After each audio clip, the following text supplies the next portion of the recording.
itu tentunya akan digitalisasi melalui suatu aplikasi yang namanya Super Apps. Itu yang selalu digaungkan oleh Pak Menteri sehingga membuat layanan publik di Kementerian Hukum itu menjadi lebih mudah.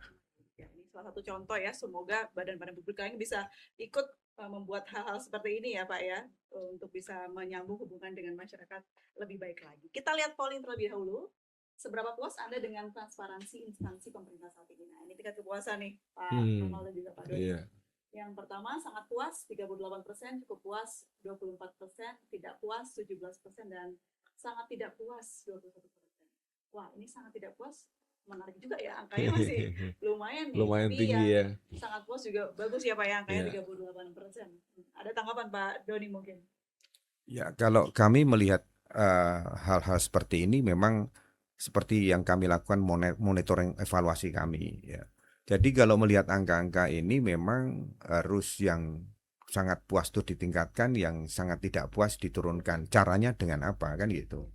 Nah, caranya salah satu tadi misalnya peraturan segera dibuat. Karena kadang-kadang yang ini bukan kadang-kadang, biasanya itu seperti dulu kan, kita ini belum kenal Gojek. Ya. Belum ada Biasa. aturannya, tapi di lapangan itu sudah terjadi. Jadi itu kalau ini tidak segera diantisipasi, nanti kan akan ada konflik-konflik ya antara taksi yang pakai taksi online maupun taksi offline gitu. Nah, ini memang badan publik dalam hal ini harus pandai melihat masalah yang ada. Masalah itu apa? Masalah kebijakan ya terutama. Masalah yang diperlukan oleh masyarakat tapi belum diwujudkan dan itu harus segera diwujudkan gitu ya. Nah, ini memang ketidakpuasan ini harus dibedah lagi. Bukan apa alasannya apa? Ketidakpuasannya itu apa gitu. Ketidakpuasannya itu apa? Alasannya apa? Kalau perlu dia harus memberikan referensi-referensi yang dulu seperti apa. Biasanya masyarakat itu juga cukup cerdas. Ini kalau tidak dilakukan, nanti dampaknya akan seperti ini begitu ya. Nah, ini memang, tapi 38% itu satu angka yang memang cukup menyejukkan juga itu. Pak Ronald, ini kan Ya. polling dibuat di kanalnya Kementerian Hukum ya Pak. Ya. Puas Pak dengan hasil ini? Ini saya melihat hasil polling ini sebagai suatu peluang. Oke. Peluang bagi ASN Kementerian Hukum untuk berbuat lebih baik lagi dalam melayani publik ya. Dalam pengertian kita harus meningkatkan berbagai layanan lagi sehingga angka yang 38 itu bisa terus meningkat, paling tidak diambil dari yang 21 tadi. 21 tadi bisa bergerak ke atas sehingga bisa menyentuh 50 bahkan 60% sangat puas dan selebihnya juga bisa mengarah ke yang lebih baik gitu Pak Abdul. Perlahan ya Pak, Ya, perlahan tapi pasti. tapi pasti. Oke. Nah, kita bahas lagi mengenai kekuatan AI sendiri Bapak-Bapak. Nah, kita tahu AI itu membantu, tapi yang perlu dicemaskan sekarang adalah yang fake ya, bisa dibohongi atau bisa dibuat yang kembarannya tapi bukan asli gitu Pak. Nah, Bapak melihat ini suatu yang harus diwaspadai atau justru malah bisa dimanfaatkan Pak? Saya langsung saja ambil contoh. Pada waktu saya dengan OJK, Okay. pada waktu itu ada scam, ya banyak penipuan-penipuan dengan scam. Kami pada satu kesempatan kami sering bertemu dengan OJK yang sekarang Bu Frederica Dewi yang sekarang menjadi ketua OJK. Kemudian badan publik itu langsung mengantisipasi. Antisipasi apa? Dia ada Indonesia Anti Scam Center. Ya, Indonesia Anti Scam Center itu ada nomor teleponnya. Jadi sekarang kalau cepat-cepatan kalau kita merasa dikena scamming, kemudian kita langsung telepon, itu OJK mengatakan bisa langsung kan itu gitu, Pak, ya? Ya diputus. Karena mereka biasanya kan antar bank. Nah, itu contoh scam lah. Kalau pertanyaannya tadi deepfake ya. Deepfake ini kita juga harus nanti kita harus lihat badan publik mana yang menangani ini deepfake. Misalnya kepolisian ini ya. Kepolisian ya kami akan berinteraksi secara intensif dengan kepolisian seperti halnya tadi kami intensif dengan OJK gitu. Saya ketemu dengan Kapolda. Ini cerita sama saya. Pak, jangankan orang lain, saya ini Kapolda kena deepfake katanya, deepfake suara tapi ya ada suara yang mengaku mantan menteri koordinator yang sekarang di pusat. Kemudian setelah dicek itu dia hampir tertipu karena suaranya tuh Mirip persis. sekali. Ya deepfake, apalagi sekarang deepfake itu tidak hanya deepfake suara tapi deepfake dengan visual. Ya, nah, ini memang kalau kami, bagaimana cara kami? Kami akan koordinasi dengan pihak kepolisian. Siapa yang berhak untuk menangani ini? Jadi kalau misalnya kena deepfake, bagaimana? Ya seperti tadi kami kalau penipuan pakai scam dan dengan penipuan biasanya diiming-imingi bisnis ya oleh seseorang, kemudian kita kemudian langsung kita transfer. Lah begitu kita transfer kita baru sadar kan, dicek kiri kanan, telepon ke istri, telepon ke suami, loh itu bukan lah, dia bisa menelpon satu nomor dan nomor itu akan bergerak cepat. Lah ini cepat-cepatan karena biasanya kalau duitnya sudah ditransfer, sindikat ini dia punya supply chain yang bagus gitu. Dia bisa ke kiri ke kanan. Lah ini cepet-cepetan lah. Deepfake juga begitu. Seberbahaya itu ya. Seberbahaya Tapi itu. bahaya mana Pak deepfake sama informasi ditutupi? Saya kira kalau dua-duanya itu sama-sama bahaya ya. Karena informasi ditutupi, hati-hati juga. Pagi ini saya mendapatkan masukan informasi lah dari Komisi Informasi ya. Dia memberikan masukan lah, memberikan informasi. Biasanya kami punya 34 provinsi ya, kami intens berhubungan dengan mereka. Dia mengatakan, Pak, ini ada ini kepala bagian kabaknya yang mau ditangkap polisi. Kalau kemarin ada kepala desa ditangkap oleh polisi. Kenapa? Ya tadi menutupi informasi. Dia menutupi informasi. Ya, dia tidak membuka informasi walaupun sudah ini masih ditutupi juga. Ini harus dibuka, ditutupi. Akhirnya dia artinya sama berbahayanya. Sama-sama berbahayanya karena informasi ini kan sebenarnya kekuatan. Iya, betul. Orang yang mendapatkan ini teorinya teori Sun Tzu. Ya, orang yang menguasai informasi dia akan menguasai peperangan kan gitu. Pak Ronald, ini kapan nih lembaga pemerintah berkata maaf informasi ini tidak boleh dibuka? Pada saat seperti apa tuh Pak? Ya, ketentuan jelas ya bahwa ada namanya yang dikenal data informasi yang dikecualikan. Ya. Dan kami dari Kementerian Hukum dalam hal ini Biro Hukum Komunikasi Publik yang kerjasama, selaku PPID setiap tahun selalu mengupdate data-data daftar data yang informasi yang dikecualikan. Nah, itu terus kami update sehingga ketika ada publik yang memintakan informasi terkait data yang daftar yang dikecualikan, itu tentunya kami jawab. Kami merespon, memberitahukan kepada publik bahwa memang data yang mereka perlukan, yang mereka minta itu termasuk ke dalam daftar yang informasi yang dikecualikan. Itu sih. Baik. Lalu kalau menyambung ya tadi pertanyaan untuk Pak Dodi dan juga Pak Ronald begitu. Lalu bagaimana ketika informasi itu ditolak karena aturan, bagaimana masyarakat bisa membedakannya antara memang ditolak karena memang aturan atau memang ditutupi gitu, Pak Ronald? Tentunya di dalam setiap merespon apa yang namanya daftar informasi yang dikecualikan, kami memberikan dasar hukum.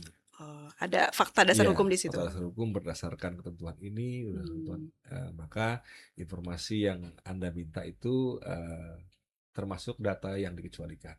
Tentunya kalau mereka masih merasa tidak puas dengan jawaban kami, tentunya ada mekanismenya tersendiri, yaitu mulai dari mengajukan keberatan kepada PPID dan sampai dengan sidang di tempat beliau ini di KIP. Terkait apabila memang sekiranya memang harus dilakukan sidang. Nah, tapi memang terkadang daftar informasi yang dikecualikan oleh kami, yang dibuat oleh kami itu terkadang tidak selalu tertinggal dengan berbagai peraturan perundang-undangan yang terus berkembang dengan seiring jalannya permintaan dari masyarakat. Jadi balap-balapan tuh ya Pak ya? Nah, dalam pada itu kami melakukan sesuai dengan Perki ya Pak ya, kalau nggak salah itu kita melakukan uji konsekuensi Pak. Uji konsekuensi, kita melihat apakah memang sekiranya ini betul dan data informasi yang dikecualikan, dan kemudian kita sampaikan kepada masyarakat. Itu sih. Baik. Pak Ronald, ini kalau misalnya tadi disebutkan sudah begitu lengkap gitu ya, apa yang disampaikan ke lembaga pemerintah ke masyarakat supaya masyarakatnya tahu mana yang memang perlu dibuka, mana yang tidak. Tapi mungkin masyarakat yang menonton ini juga ingin tahu nih Pak Doni, seperti apa tipsnya agar tahu informasi itu boleh dibuka atau tidak gitu. Apakah ada ciri-cirinya atau seperti apa gitu Pak? Jadi badan publik dalam hal ini Kementerian Hukum harus mengumumkan mana-mana saja DIP dan mana-mana saja DIK. Dari situ masyarakat pasti tahu, oh daftar informasi yang dikecualikan apa. Sudah cukup ya dari situ saja? Dari situ, tapi misalnya ada badan publik yang LHKPN dikecualikan lah. Dia bisa melihat loh di kementerian lain tidak dikecualikan, kok ini dikecualikan. Ya, itu kan bisa karena website itu kan harus terbuka masing-masing ini. Jadi kalau masyarakat dengan gampang buka masuk ke websitenya Kementerian Hukum, lihat dulu ada DIP enggak? DIP itu daftar informasi publik. Ada DIK enggak? Biasanya ada jumlahnya. Saya selalu wanti-wanti. DIP itu sama DIK jumlahnya biasanya karena kalau DIP-nya itu ada 200 atau 180, ya DIK-nya wajar-wajarnya 10 atau 20. Kecuali Badan Intelijen Negara. Lebih banyak ya Pak ya? Lebih banyak karena mereka memang ada badan BAIS kalau itu ya. Ya badan-badan intelijen atau badan-badan yang memang informasinya itu tidak boleh dibuka. Terlalu banyak gitu. Dari situ setelah mereka tahu DIP-nya berapa, DIK-nya berapa, kan mereka tahu, oh kok ini daftar informasi dikecualikan. Ada uji konsekuensinya, pasti yang seperti tadi disampaikan harus ada. Nah, kalau mereka tetap, oh ini sebenarnya tidak dikecualikan, ya nggak apa-apa, minta aja. Seperti di alur yang disampaikan. Minta saja. Misalnya sudah dikecualikan pun, kalau sudah dikecualikan nggak boleh diminta masyarakat, boleh. Masyarakat boleh, nanti yang berhak untuk membuka sebagian, menutup sebagian, membuka semuanya, menutup semuanya itu kami. Gitu. Tapi kami tidak boleh mengatakan kepada badan publik, kepada Kementerian Hukum, itu tolong dikecualikan, itu tolong dibuka, nggak boleh. Itu hak badan publik, kewajiban badan publik memberikan informasi terbuka, hak badan publik ya untuk menutup informasi, tapi harus ada uji konsekuensi. Oke, jadi tercerahkan ya kita ya, seperti apa alurnya untuk menyampaikan atau bertanya ini informasi yang butuh dibuka dan tidak. Nah, kita masuk ke Q&A. Ini ada dari netizen ya. Kalau minta info ke kelurahan ditolak terus, apa bisa lapor ke Komisi Informasi? Silakan Pak Doni. Kelurahan itu kan dia menggunakan APBN, artinya dia badan publik. Karena lurahnya juga digaji. Dia dia menggunakan operasional sehari-hari memakai APBN. Jadi boleh. Jadi kalau minta info ke kelurahan terus ditolak, apa boleh lapor? Boleh, tapi harus melalui proses dulu. Jadi di situ harus ada misalnya mengisi form untuk permohonan informasi 10 hari. Nah 10 hari itu hati-hati, badan publik kadang-kadang ya 10 hari dia minta perpanjangan 7 hari. Di situ kalau kita ini memang perlu menyiapkan sesuatu, ya dia boleh, oh saya misalnya ada orang minta ke Kementerian Hukum. Kementerian Hukum mengatakan saya butuh perpanjangan 7 hari. Kenapa? Dia harus yakin bahwa yang ada, yang diminta itu ada, tapi dia perlu menyiapkan. Kadang-kadang dia itu minta perpanjangan, padahal informasinya nggak ada, lagi dicari-cari. Akhirnya dengan 7 hari diperpanjang itu dia mengatakan, waduh informasinya nggak ada gitu. Nah ini yang kadang-kadang salah. Miskomnya di situ ya. Miskomnya di situ. Padahal kita menyediakan 10+7 itu kalau badan publik masih perlu tambahan hari, ya 7 hari lah. Setelah 10, kalau misalnya tidak ada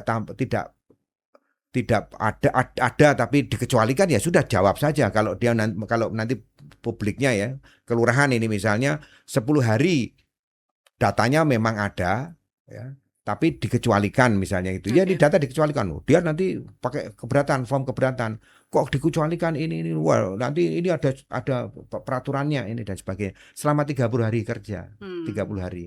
Setelah 30 hari kerja tidak cocok juga ya, tidak cocok bisa juga langsung ke Komisi Informasi. Jadi jawabannya bisa. Tapi itu laporannya tidak ke Komisi Informasi Pusat. Ada alurnya terlebih. Komisi Informasi Daerah. Oh, ada bagiannya. Kalau kelurahan itu levelnya level daerah. Kalau kelurahannya ada di Jakarta, lapornya ke Komisi Informasi DKI. Hmm. Kalau kelurahannya ada di Jawa Barat, lapornya ke Komisi Informasi Jawa Jawa Barat. Barat. Dan masing-masing daerah sudah memiliki 34 provinsi, 5 kabupaten kota. Baik. 1 kota, 4 kabupaten. Baik. Ke pertanyaan selanjutnya, di India pernah ada skandal besar bisa dibongkar dengan memanfaatkan UU KIP. Di Indonesia apa bisa seperti itu juga? Apakah pernah ada kasus korupsi yang terbongkar karena data yang berhasil diperoleh melalui jalur Komisi Informasi? Pak Doni? Putusan kami, putusan kami ini, misalnya putusan kami membuka atau menutup, itu biasanya kita sudah selesai. Kalau mereka mau tidak puas dengan putusan kami, kalau ke badan publik, badan publik tidak puas, dia ke pengadilan negeri. Kalau publik tidak puas, ke Petun. Tapi tidak lewat mekanisme pengadilan tinggi dan PT Tun, langsung ke Mahkamah Agung. Nah, kami memang selama ini tidak ada laporan ke kami, dan mereka juga tidak harus melapor kepada kami informasi yang saya ini dengan informasi seperti ini saya itu bisa membuka ini bisa membongkar korupsi. Tapi kami meyakini ada beberapa indikasi yang harusnya itu bisa menjadikan keterbukaan informasi ini ada manfaatnya. Hati-hati Mbak April.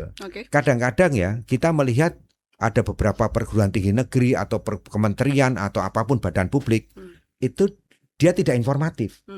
Orang selalu mengatakan kok dia tidak informatif ya. Wah, ini kadang-kadang kalau tidak informatif dia pasti ada yang disembunyikan ini. Tapi kadang-kadang kasus-kasus korupsi ini terbuka karena apa? Karena saking informatifnya. Karena dia terbuka semua.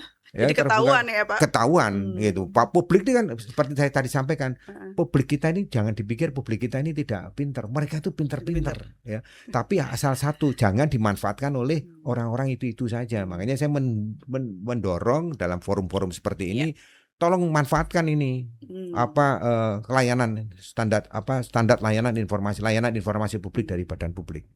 Baik.